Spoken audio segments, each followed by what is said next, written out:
All right, we did something on the farm that we said we would never do again. And you may be able to hear them in the background.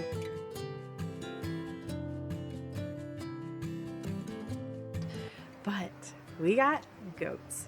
Now, if you rewind back a few years ago, when we first moved into our house, the first thing we did was get the area ready for goats. It was one of my dreams to have a farm and have goats, and so that's what we did. And we just weren't prepared. We didn't realize how difficult goats can be, and they were, for many, many reasons. We brought a mom and a baby, and within a week or two, the baby started getting really sick. Found out a lot of money later that she ended up having coccidia, and then she died. And we were very upset, so we had to make a decision. Do you get rid of the goat, or do you buy it a friend? And we went and bought it to friends. These goats constantly got out. Our fencing was not good. The house that we have it in, which was the shed back here, was not good. There's just so many aspects. And the first goat we brought back, we got it from a not so great place, and I'm pretty sure she was abused. So she was terrible. She hated us. She thought we were the worst, and so she constantly was trying to kill us. So when my daughter brought up that she wanted to get goats again, I instantly was like, no, we're never doing that again. We are not getting goats. They were so hard. Well, we met somebody at the farmer's market that sold goat milk soap and had some pretty cute goats. And my daughter and husband somehow convinced me that we should get goats again. And we do have a blackberry problem here in the Pacific Northwest. And so my husband somehow convinced me. So now we are the proud owners of 3 new baby goats.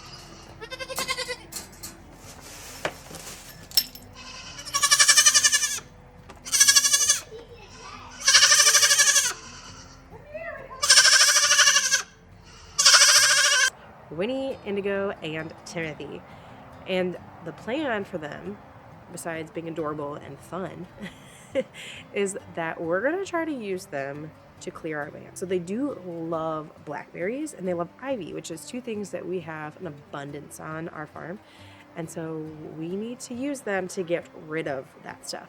Most people say they're actually not very good at getting rid of blackberries, but they love the leaves. And I think people kind of misunderstand that you have to actually cut the canes down. And then once it starts to regrow, they'll come in and they'll eat the tiny shoots and they will eat the leaves. And so we are going to try to rotate them and get them to eat our blackberries.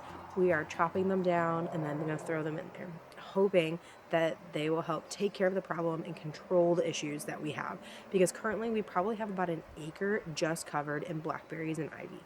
And so we're really hoping that they can help clear out some of our... And then also, one of the things on our homestead is we want to be more self-sufficient. We want to be raising our own food. And so we got goats again so that we can hopefully milk them and get goat milk. I really, really want a cow, and we started fencing in our entire property because my husband finally was like, okay, let's get a cow. And the more I thought about it, I just had a baby. I have 5 kids. The more I thought about it, I was like, I don't know if I can take on that kind of responsibility of having a cow. They're very, very expensive, especially nowadays. The milk cow market is just crazy.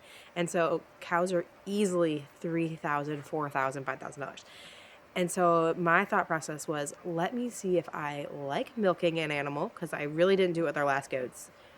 I tried. It had to do with the saucepan, chasing her around, and her trying to kill me. But that's a whole different story. So I figure I might as well try to do a milk animal with a $350 animal, not a $3,000 animal, to see if I actually like it and if it's something that I feel like I can keep up with, because they're a lot of work. And so that...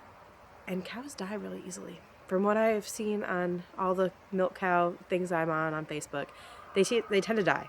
And so I don't want to go in completely blind and know what I'm doing a little bit. So I figured goats are the perfect starting point. And we only have almost 4 acres. And so we don't have a ton of land, and a lot of it is covered with blackberries and stuff.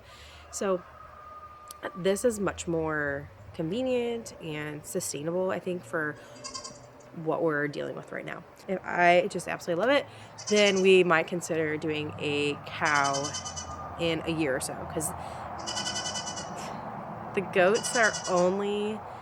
goats were born in like late November, so they're only a few months old, and so we can't even breed them for another few months, and then it takes 5 months, then they're pregnant for about 5 months before they get babies. So we're still close to almost a year out before we're even going to try that, which seems perfect for me. Oh, there's a hawk.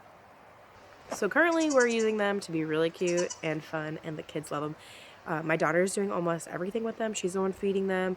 I kind of, in agreement to getting them, said, I'm not doing anything with them. Like, I have a 2-month-old. I just can't handle it currently. And so my husband and my daughter are like, it's all us. We will do it all. So that's currently what happened. My husband built a new barn for it, which was really fun. We haven't built anything like that before. And so he did a great job building that. I barely did anything at all with it. And they have set up everything, gotten everything, and it's been really fun to watch her kind of bloom into something that she really enjoys. So anyways, never say never. You might get goats again.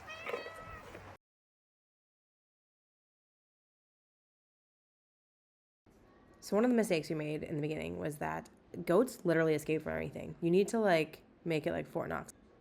So when we first brought the goats in the barn, literally the first thing they did was escape. It was crazy. We had to go kind of find something in order to fill all the gaps because the babies are so small they could get through lots of things.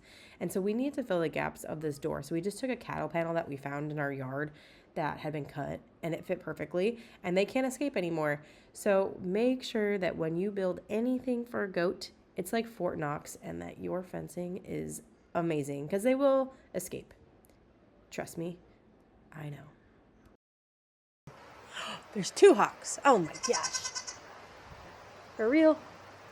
Good thing we don't free range. This is why we don't free range.